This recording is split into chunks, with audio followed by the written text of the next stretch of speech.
그럼 먼저 그 부품의 몇 가지 기능 말씀드리기 위해서 새로운 문서, 부품 문서로 하나 생성하도록 하겠습니다. 그리고 나서 원점에 플러스 버튼 클릭해서 XY 평면에 한번 새로운 스케치를 생성하도록 할게요. 그리고 육각형을 하나 생성해 보도록 하겠습니다. 육각형 생성하는 방법은 혹시 기억하실지 모르겠지만 직사각형 생성하는 부분에 아래쪽에 폴리곤이라고 있죠. 이 폴리곤 클릭을 해서 나는 지금 오각형짜리를 한번 만들어 볼까요? 오각형짜리를 만들 거다.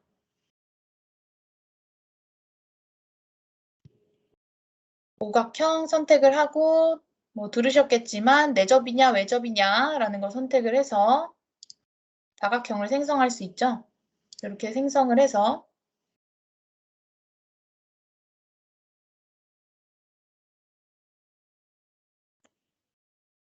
이 오각형의 아래쪽에 선이 수평하다라고 지정을 하도록 할게요. 수평하다. 그리고 선의 크기를 하나 지정하도록 하겠습니다. 10. 그리고 모형 쪽에 돌출 클릭을 해서 설명드렸던 것 중에 테이퍼라고 있었죠. 구배를 입력하는 거. 구배를 입력할 때 이쪽에서 입력을 할 수도 있지만 따로 3D 모형 탭에 있는 제도라는 걸 통해서도 구배를 입력할 수 있어요. 이 제도는 제가 어제 말씀드렸던 교재 22페이지부터 72페이지까지 있는 내용 중에 그 구배를 입력하는 그 제도라는 걸 통해서 구배 넣는 방법이 들어가 있기도 합니다. 그래서 나중에 한번 기억 안 나시면 활용하시면 좋을 것 같아요. 일단 뭐 10mm는 너무 긴 것 같으니까 10mm만 돌출하도록 하겠습니다. 확인.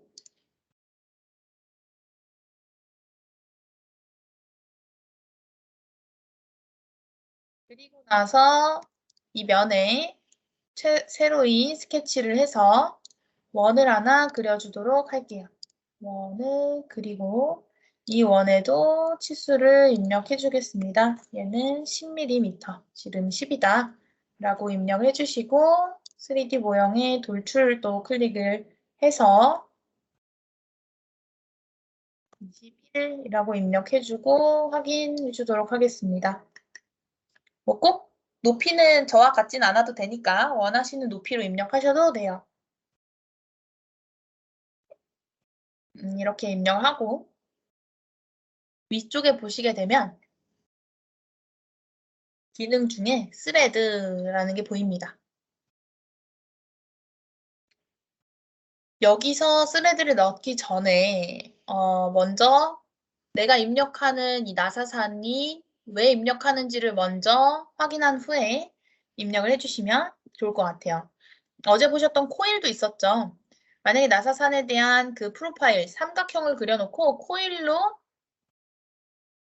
이 기둥, 원기둥을 따라가게 하면서 형상화할 수도 있어요. 그렇게 되면 실제 나사산이 있는 상태가 되겠죠. 이렇게 작업하는 경우는 예를 들어 나는 이 영상을 만들어 놓고 얘를 3D 프린팅을 할 거야. 또는 나는 이 영상을 만들어 놨는데 이 나사산의 모든 이 산들이 나중에 그 유한요소 해석, 정적 해석, 시뮬레이션이라고 있죠. 이 응력 해석을 할 때 되게 영향을 많이 주는 항목이다라고 하는 경우에는 들어가야 되겠죠. 지금은 그냥 이 상태에서 이미지를 통해서 넣기만 하고 아 이거는 나사산이 있는 모형이구나만 알 수 있게끔 해주신 다음에 스레드로 이제 나중에 이제 도면에 표기를 한다라고 하는 전제하로 설명을 드릴게요. 스레드 실행을 해서 공면을 선택하라고 되어 있는데 이 공면은 스레드가 입력될 공면이라 보시면 되고 이게 앞쪽이냐 또는 뒤쪽을 클릭하냐에 따라서 다르게 적용이 돼요. 지금은 전체 깊이지만 전체 깊이를 꺼놓고 아까 이게 21이라는 길이였죠. 그래서 21이라는 길이에 14분의 2만큼만 적용이 된다라고 입력을 해서 앞쪽에 갖다 대면 이 공면 선택을 앞쪽에 갖다 대면 앞쪽에, 뒤쪽에 갖다 대면 뒤쪽에 생성이 돼요. 한번 클릭해 보도록 하겠습니다. 앞쪽을 클릭하면 앞쪽에 공면을 없애고 뒤쪽을 클릭하면 뒤쪽에 생성이 돼요. 그래서 클릭을 어디를 하냐에 따라서 생성되는 위치가 지정이 되기 때문에 공면 선택을 하실 때에도 어디로 선택하는지 확인해서 입력해 주시면 될 것 같아요. 그래서 앞쪽을 선택하고 만약에 여기에 간격을 뭐 2mm만큼 띄운다라고 하면 2mm 띄워주시면 되고 1mm를 한번 띄워볼게요. 1mm를 띄우고 확인해 주시게 되면 이렇게 스레드가 생성이 돼요. 그리고 나서 못따기를 해야 된다. 그러면 못따기로 해서 필요한 값을 입력을 해주면 여기에 이제 못따기가 들어가게 되겠죠. 이런 식으로 해서 스레드를 음영으로 입력할 수 있다라는 거 알고 계시면 될 것 같아요. 그리고 또 새로운 문서 하나 만들기 전에 이거 일단 저장하도록 할게요. 스레드 다시 1이라고 저장하도록 하겠습니다. 스레드 다시 1 닫아주고 새로운 문서 열어주도록 할게요.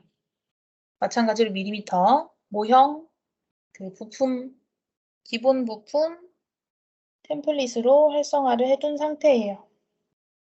이 상태에서 이번에는 타원으로 형상을 하나 만들어 보도록 할게요. XZ 평면에 오른쪽 마우스 버튼 클릭해서 새 스케치 한 다음에 위쪽에 원 아래에 있는 타원을 클릭해서 타원을 하나 그려주도록 하겠습니다.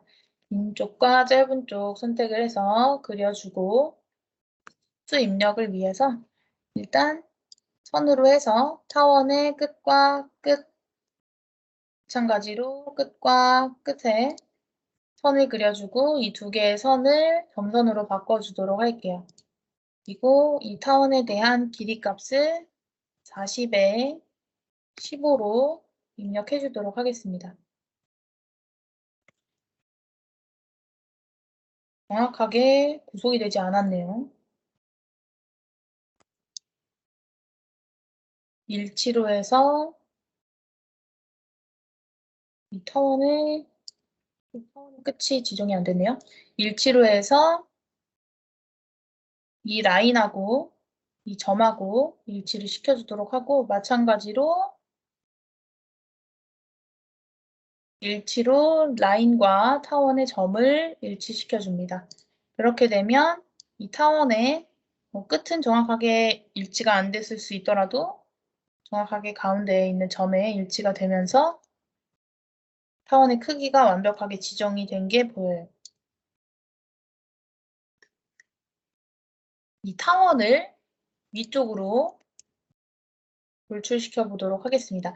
아마 교재를 따라서 진행해 보신 분은 제가 뭘 할 건지 대략적으로 감이 올 텐데 이게 72페이지까지 있는 내용은 아니어서 이 상태로 일단 타원을 돌출시켜 놓으면 이 공면은 이제 둥근 상황이죠. 둥글게 작성되어 있는 상태에서 만약에 이 공면에서부터 특정 간격만큼 내가 원하는 형상으로 파내야 된다라고 하는 상황이 있을 수 있어요. 그럴 때에는 사용할 수 있는 기능이 이 엠보싱이라는 기능이다라고 알고 계시면 될 것 같아요. 엠보싱 기능은 일단 평면에서 스케치를 합니다. 마찬가지로 좀 안쪽에 평면이 있어서 작업하기 좀 그렇다라고 하는 경우에는 평면으로 해당 평면을 띄워놓고 30 띄워놓고 나서 그 다음에 이 면에 세로 스케치를 하고 여기에다가 예를 들어 텍스트를 한번 입력을 해볼까요? 텍스트 입력을 해서 텍스트로 이름을 한번 입력해 보겠습니다. 이름 원하시는 텍스트 글꼴하고 올림으로 해서 이렇게 텍스트를 입력해 봤어요.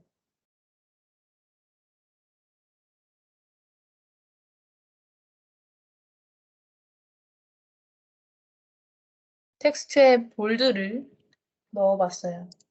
이 상태로 3D 모형의 돌출을 한번 클릭해 볼게요. 글자에 따로 적용하시지 않더라도 이 글자를 이렇게 돌출할 수도 있어요. 근데 돌출을 할 때 뭐 공면까지 이렇게 돌출을 할 수는 있겠지만 공면에서부터 특정 간격만큼 떨어뜨려 놓고는 할 수가 없어요. 이 공면까지는 이렇게 돌출을 할 수는 있는데 만약에 이거를 내가 원하는 요 두께만큼만 이 라운드 곡률 값을 유지한 상태에서 컷을 하고 싶다라고 하는 경우에서는 아까 말씀드린 엠보싱을 사용하시면 돼요. 그래서 프로파일은 이 글자가 되고 방향은 여기가 아니라 뒤쪽 방향, 반대 방향인데 컷을 한다, 돌출을 한다 라고 보시면 돼요. 그래서 지금은 컷을 한다 라고 선택을 해주고 깊이는 요거다 라고 지정을 해서 확인을 해보면 요게 이렇게 컷이 되어 있는 게 보여요.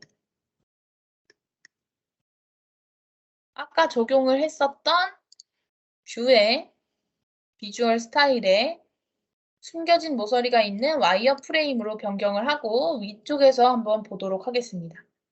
이렇게 되면 이렇게 곡률 값을 그대로 유지한 상태에서 컷이 이렇게 쭉 들어가 있는 게 보여요.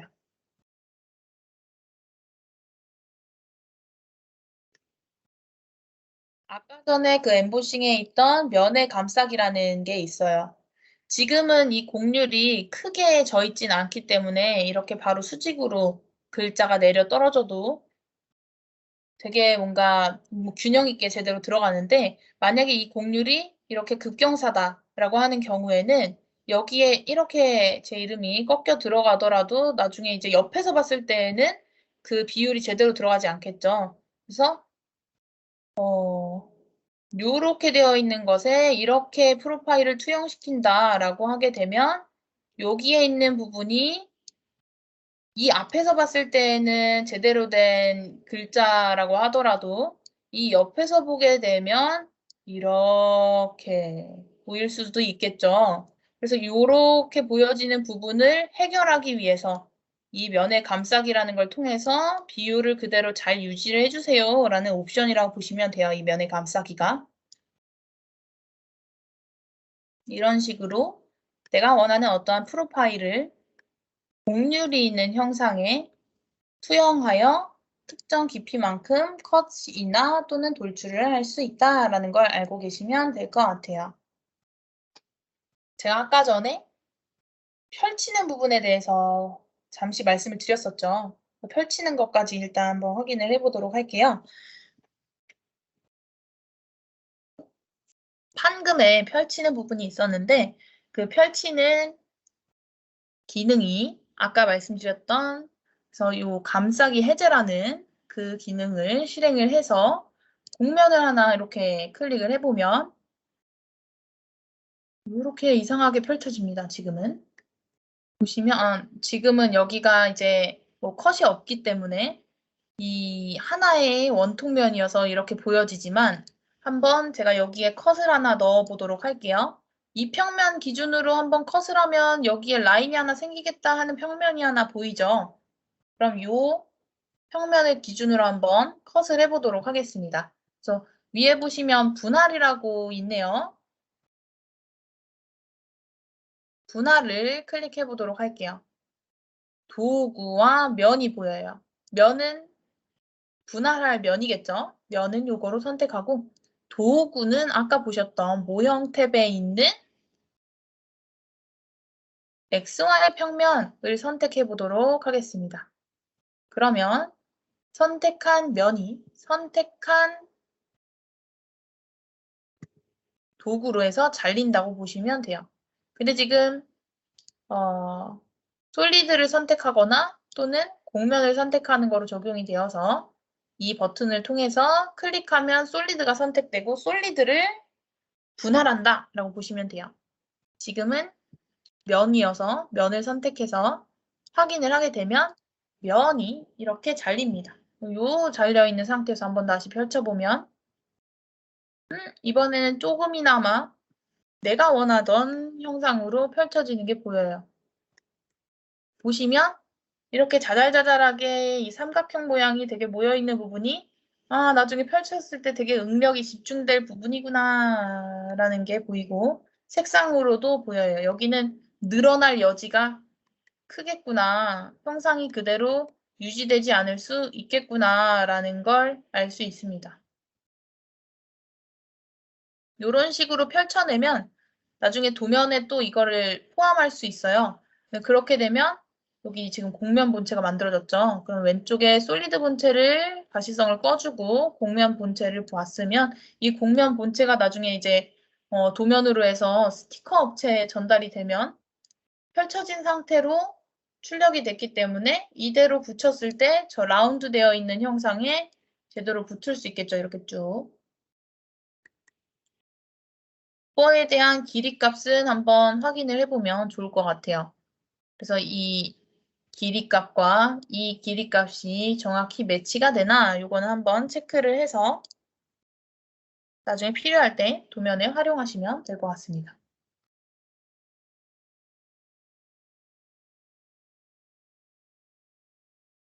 뭐 결합 이런 부분은 사실 멀티바디에 대한 내용이 설명되어야 결합이라는 걸 할 수 있기 때문에 결합은 조금 설명드려도 활용될 수 있지는 않을 것 같고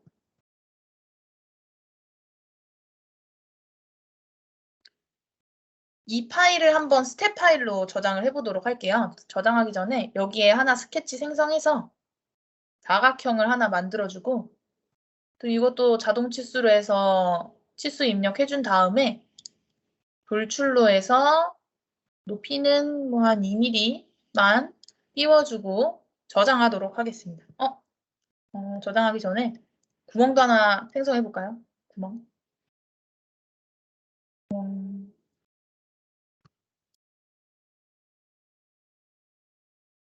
모두 자동 치수로 입력할게요, 그냥.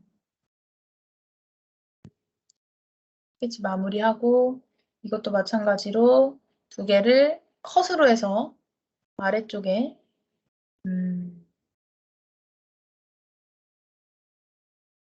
5mm만 컷을 해볼게요. 5mm 컷을 해보고 목깎이로 해서 끝에 모서리 선에 필렛도 적용해 보도록 하겠습니다. 꼭 저와 똑같이 할 필요는 없고 이런 것들이 있는 스텝 파일을 오픈해서 스텝 파일을 수정한다라는 시나리오로 설명을 드린다고 보시면 될 것 같아요. 스텝 파일이 중립 형식 파일이에요. 혹시나 모르실 수 있으니까. 이따가 조립품 설명드릴 때에도 말씀을 드리겠지만 회사 자산이죠. 어떻게 보면 이 모든 부품들이 조립품도 그렇고 이런 회사 자산이 다른 협력업체에 그대로 온전한 파일로 넘어가지 않게끔 하기 위해서 출력하는 파일의 형식이 스텝 파일이나 IGS 파일이나 파라솔리드 파일이나 SAT 파일 등등이라고 보시면 될 것 같아요. 3D PDF도 그 중에 하나라고 보시면 될 것 같아요. 근데 이것들 중에 이제 이것들로 출력을 하는 이유는 일단은 목깎이까지 적용을 한 상태에서 왼쪽을 보면 이런 히스토리가 남죠. 그리고 스케치에 대한 정보들이 남아요. 이것들이 그대로 있는 상태라면 이 파일을 받은 사람은 바로 이 사이즈만 변경해서 활용을 할 수 있게 됩니다. 그렇기 때문에 그런 부분을 좀 줄이기 위해서 스텝 파일로 저장을 하게 되면 라이브 파일은 아니기 때문에 형상 정보만 있다고 보시면 돼요. 근데 형상 정보만 있을 때에도 뭔가 수정을 조금은 해서 사용을 해야 한다라고 하는 상황에서 어떤 방식으로 할 수 있는지를 한번 확인해 보도록 할게요. 먼저 스텝 파일이나 IGS 파일 등등의 파일들로 출력을 하는 경우에는 이 파일을 저장할 때 우선은 이 원본 파일이 저장이 되어 있어야겠죠. 원본 파일을 먼저 저장을 하겠습니다. 엠보싱 1이라고 저장을 하고 엠보싱 1이라고 저장을 했어요. 저장을 한 후에 파일에 내보내기에 보시면 내보낼 때 3D PDF도 있고 PDF도 있고 DWG도 있고 DWF도 있고 이 DWF라는 건 완전 시각화 파일이라고 해서 전혀 이 솔리드 파일에 대한 정보 없이 대신 이제 그 오토데스크 쪽에서 제공하는 DWF 뷰어가 있어야 돼요. 근데 여튼 그 뷰어용 그래픽 파일만 전달하는 개념이라 보시면 돼요. 내보내기에 보시면 CAD 형식이라고 있어요. 이 CAD 형식이라는 걸 클릭해보면 파일 형식을 확장해서 CAD 형식 중에는 어떤 것들로 출력할 수 있다. 뭐 프로이나 파라솔리드, 카티아 등등의 형식들로 출력할 수 있다라는 게 보여요. 그 중에서 일단은 스텝 파일로 출력을 해보도록 하겠습니다. 나중에는 사용을 하시는 분들은 알겠지만 스텝 파일에는 종류가 여러 개 있죠. 옵션에서 보시게 되면 스텝 파일의 종류는 여러 개가 있어요. 완전 솔리드만 내보낼 거냐, 스케치까지 내보낼 거냐, 그 가공 정보까지 내보낼 거냐, 주석까지 내보낼 거냐에 대한 정보가 있어요. 그래서 그런 것들을 설정하고 스텝 파일을 내보내 보도록 하겠습니다. 이 위치는 또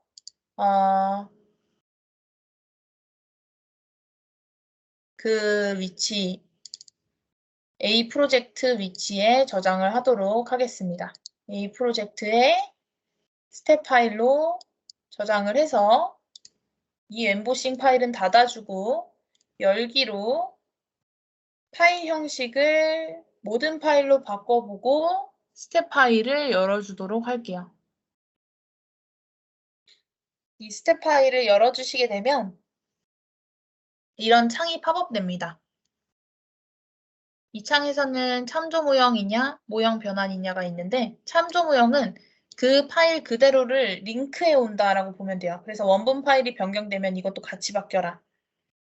모형 변환은 그 파일은 그 파일이고 따로 여기에 로드에 와서 아예 개별 파일로 보겠다. 변환해 와라. 라는 옵션이라고 보시면 돼요.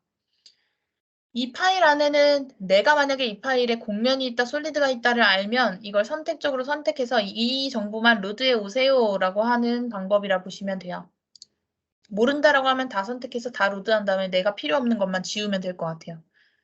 단위는 내가 필요한 단위를 선택해서 로드할 수도 있고 아니면 원본 파일에 적용되어 있는 단위를 자동으로 인식해서 로드해 와라 라는 게 소스에서라고 보시면 돼요.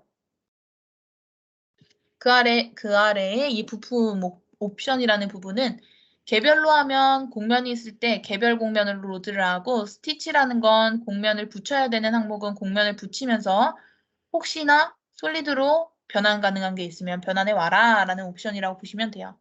복합은 그 두 개를 복합적으로 로드해 와라 라는 옵션입니다. 그리고 선택이라는 걸 클릭해서 모형 로드를 하게 되면 이 형상에 있는 모형이 일단 예안으로 보여져요. 그리고 이 리스트에서 무엇을 뺄 것인지를 지정할 수 있어요. 필요 없는 건 빼서 로드 안에 오면 됩니다. 지금 이 형상과 같은 경우에 공면이 있었기 때문에 저는 공면을 뺀 상태예요. 앞에 이 노란색 버튼을 클릭하거나 회색 버튼을 클릭하면 불러올 건지 말 건지를 선택할 수 있어요. 불러올 건지 말 건지를 선택하고 나서 확인 버튼을 클릭하면 이 스텝 파일을 인벤터 파일로 변환을 해옵니다. 이 변환한다라는 거의 유의점은 변환이라는 건 똑같은 프로그램이 아닌 이상 변환하는 데에 조금이라도 오차 범위가 발생될 수 있다. 나는 100으로 작성했는데 받은 상태는 99.99일 수 있다. 라는 거에 대해서 이해를 하고 계시면 좋을 것 같습니다. 이 상태에서 봤어요. 왼쪽을 한번 보면 솔리드만 있네요. 이 솔리드는 변경을 할 수 없는 솔리드죠. 히스토리가 없기 때문에 내가 이 면의 높이를 좀 줄이고 싶은데 이걸 높이고 싶은데 이 구멍의 크기를 바꾸고 싶은데 라는 상황이 있을 때에는 솔리드 덩어리 하나이기 때문에 뭐 바꾸려고 해도 바꿔지지가 않습니다. 이럴 때 사용할 수 있는 기능이 직접이라고 보시면 될 것 같아요. 그래서 수정 패널에 직접이라는 걸 실행을 해놓고 나서 예를 들어 지금은 이동이라고 하는 기능이 켜져 있기 때문에 어떤 걸 클릭하면 얘를 이동할 수 있는 거라 보시면 돼요. 적용해 주시면 이 구멍의 위치가 이동됩니다. 두 번째, 크기라는 버튼이 있어요. 크기를 클릭하고 구멍 하나를 선택하고 그리고 화살표를 클릭해서 드래그하게 되면 내가 원하는 그 값만큼 그 항목의 크기를 늘리거나 줄여줍니다. 마찬가지로 우클릭 적용을 하면 적용되어서 반영되는 게 보여요. 마찬가지로 이동해서 방금 구멍 크기를 구멍의 위치를 이동했었는데 이번에 면을 하나 선택을 해서 면을 위쪽 방향으로 화살표를 이동시켜주면 면은 이동되는 거지만 연관된 것들이 모두 다 이동이 되면서 솔리드의 높이를 바꿔줄 수 있어요. 마찬가지로 이면은 아래로 내려주면 유지되어야 할 것은 유지되면서 늘어나거나 줄어들어야 할 것은 늘어나거나 줄어들게끔 적용이 돼요. 그리고 뭐 면의 기울기를 바꿔야 된다. 회전이라는 걸 통해서 이것을 특정 방향으로 회전을 할 수도 있어요. 면의 기울기를 이렇게 바꿔줄 수도 있어요. 요거는 꼭 스텝 파일이나 IGS, 아까 말씀드렸던 그런 중립 형식 파일뿐만이 아니라 인벤터 파일에서도 이런 사항을 적용을 할 수 있다라고 보시면 돼요. 대신에 어떠한 스케치 같은 것을 생성해서 작업하는 건 아니기 때문에 그런 스케치에 대한 치수를 도면에서 자동으로 로드해 온다라고 하는 상황에서는 이러한 치수들은 로드되지는 않습니다. 그거에 유의해서 해주시면 될 것 같아요. X.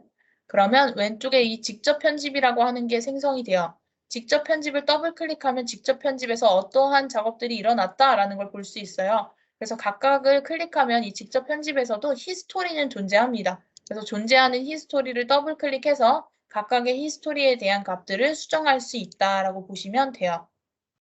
네. 이 파일 마찬가지로 저장을 한번 해보도록 할게요.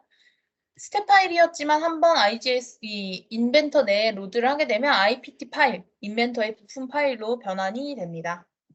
컨트롤 S로 저장을 해주시게 되면 그 위치, 스텝 파일이 있던 위치에 바로 인벤터 부품 파일로 저장이 돼요. X를 하고 방금 전에 저장했던 위치를 보시게 되면 멤버싱 파일이 스텝 파일도 있고 IPT 파일도 있는 걸 보실 수가 있습니다. 어제 수입 설명을 하면서 2D에서 스플라인을 생성하고 스플라인을 따라서 프로파일이 쭉 따라가는 개념으로 생성을 했었어요. 그 부분을 한번 3D 스케치를 생성해서 작업을 한번 해보도록 하겠습니다. 새로 만들기 클릭해서 스탠다드 밀리미터를 먼저 생성을 하나 해주시고 그 다음에 원래는 이제 여기에서 계속 생성을 했었죠. 3D 스케치와 같은 경우는 3D 모형에서 3D 스케치 시작을 통해 실행할 수 있어요. 이따가 조립품에 대해서 설명을 드리겠지만 3D 스케치와 같은 경우에는 예를 들어서 어떤 제품이 나왔는데 제품을 지지하고 있는 어떤 프레임을 생성한다든지 할 때 또는 커버를 생성한다든지 할 때 그 외형을 어느 정도 따와야겠죠. 그럴 때에 탑다운 조립품으로 해서 작업할 수도 있는 기법이다라고 보시면 될 것 같아요. 그래서 3D 스케치를 클릭을 하면 2D 스케치 탭과는 다른 3D 스케치 탭이라는 게 별도로 생성이 되는 게 보입니다. 이 상태에서 선을 한번 클릭해서 보면 이렇게 지금은 X축과 Y축만 보이는 것 같지만 Shift 마우스 가운데 휠 클릭해서 드래그를 조금 해보면 Z방향도 존재하고 있다라는 게 보여요. 이 상태에서 만약에 0,0,0을 클릭하게 되면 그 위치에서 선이 실행되는 개념이라 보시면 돼요. 여기에서 바로 클릭을 하게 되면 그 클릭된 위치에서 실행을 하게 됩니다.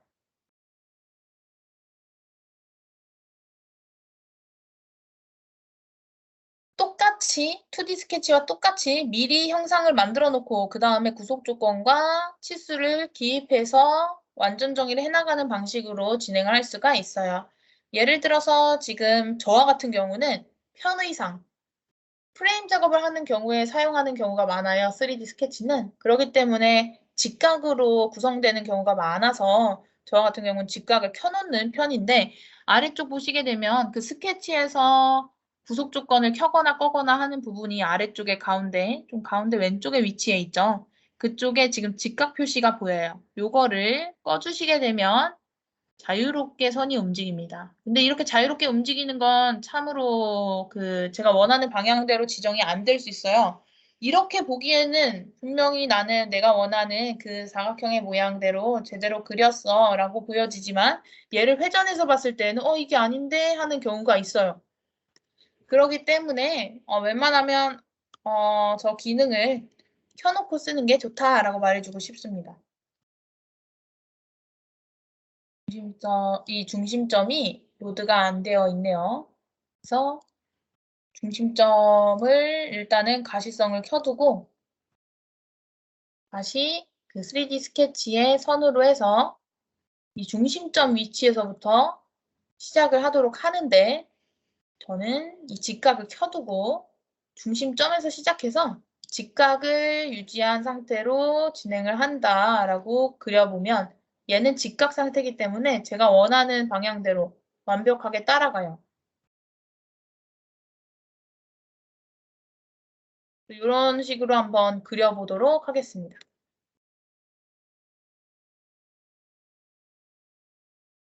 또 선은 ESC에서 다시 3D 선 작성으로 해서 코너와 코너 클릭을 해주고 코너와 코너 클릭을 해주고 코너와 코너 클릭을 해주시면 이렇게 생성이 돼요.